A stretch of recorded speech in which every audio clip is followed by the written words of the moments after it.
All right, let's talk about something huge that's happening in India's economy, something that's kind of flying under the radar. We're talking about a massive shift towards sustainability. But this isn't just about the environment. No, this is about creating a brand new gold rush for jobs. You know, for the longest time, India's growth story was pretty simple, right? It was written in smoke and steel. If you wanted development, well, you got pollution. But that story? It's over. We're talking about a radical shift in gears. We're moving away from that old story of smoky industrial growth and into something completely new. Industrializing sustainability itself. It's like we're rewriting the entire national economic playbook from scratch. And I want you to really get the scale of this. We're not just talking about planting a few trees here. This is, and I'm not exaggerating, the single biggest economic transformation in India's history. So what's the result of all this? Well, it's about to kick off the biggest job boom we are going to see for the next 5 years. For real. Okay, so the big question is, why now? Right? Why this sudden urgency all of a sudden? Well, this isn't some happy accident. This whole boom is happening because of 3 super powerful forces that are all hitting the Indian economy at the exact same time. All right, so let's break these down. First, you've got what I call the regulatory hammer coming down from the government. Then there's the money pipeline from global investors. And finally, the export squeeze from international markets. Look, any one of these on its own would be a huge deal, but all 3 together, they're an unstoppable force. So first up, let's talk about that regulatory hammer. India went on the world stage and made this huge promise. We're going to hit net zero emissions by 2070. Basically, that just means we'll absorb as much greenhouse gas as we produce. Now that's a massive promise. And to make it happen, regulators back home, like SEBI, are stepping in with some really serious rules for businesses. And the main tool they're using is something called BSRS. That stands for Business Responsibility and Sustainability Reporting. What does that mean for you?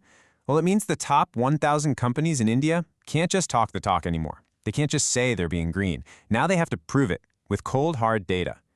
And just like that, you've got this sudden, almost desperate need for people who actually know how to measure, manage, and report all this stuff. Okay, on to the second force. And you know what they say? Follow the money.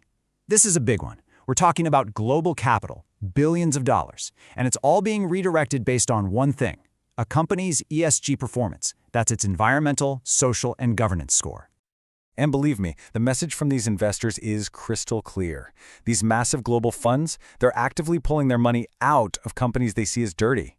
So if you're an Indian company and you want to get your hands on that cheap foreign money to grow, having a good ESG score isn't just a nice to have anymore. Nope, it's your ticket to the game.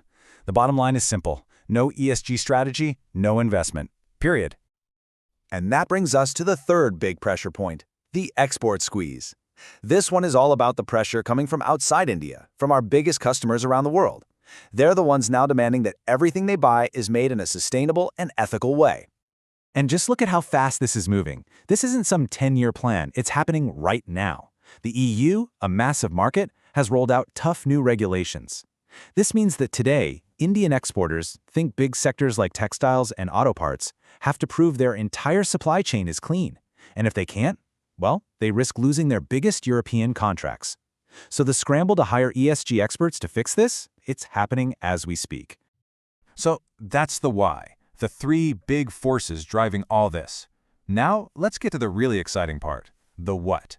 What exactly are these new green-collar jobs? And here's the best part. You don't need to be an environmental scientist to land one. Not at all. Okay, so we know the demand is exploding, but that brings us to the question that probably matters most to you. Who's actually getting these jobs? Is there a place for you in this new green economy? This is where it gets really interesting, because this boom touches almost every field. Take a look. If your background is in finance or accounting, boom, you can become an ESG reporting analyst. Are you an engineer? The renewable sector is desperate for project managers. If you're in operations or supply chain, your new title is Sustainable Supply Chain Manager. Even HR is at the center of this. That S&G in ESG, that's social and governance. That means a massive need for specialists in diversity, inclusion, and corporate governance. And make no mistake, this isn't some niche industry. We're talking about the biggest names in the business. The top consulting firms, the Big Four, they're building out entire divisions just for ESG. You've got manufacturing giants like Tata and Reliance, all the big infrastructure players, and pretty much every major exporter. They are all on a massive hiring spree for these roles.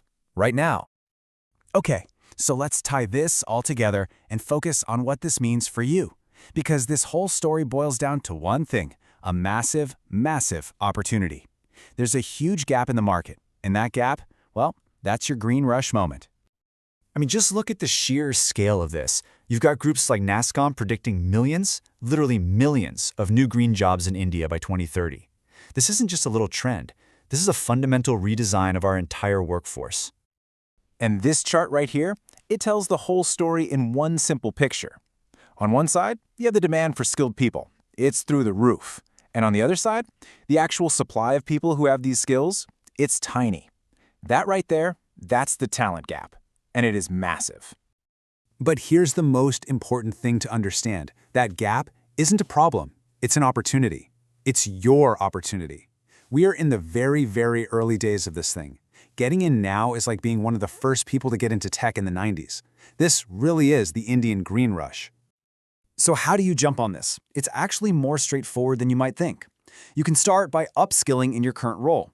Go get a certification in a reporting standard like GRI. Learn the basics of things like carbon accounting or the circular economy. And hey, if you're a student, start picking those sustainability-focused electives today and get way ahead of the curve. Because look, the next 5 years in India are going to define a whole new type of career. It's not just going to be about who makes the most money anymore, it's going to be about who makes the most difference. And, yeah, gets paid really, really well to do it. This whole transformation, it's happening whether we're ready or not. The Indian Green Rush has already started, so there's really only one question left to ask. Are you in?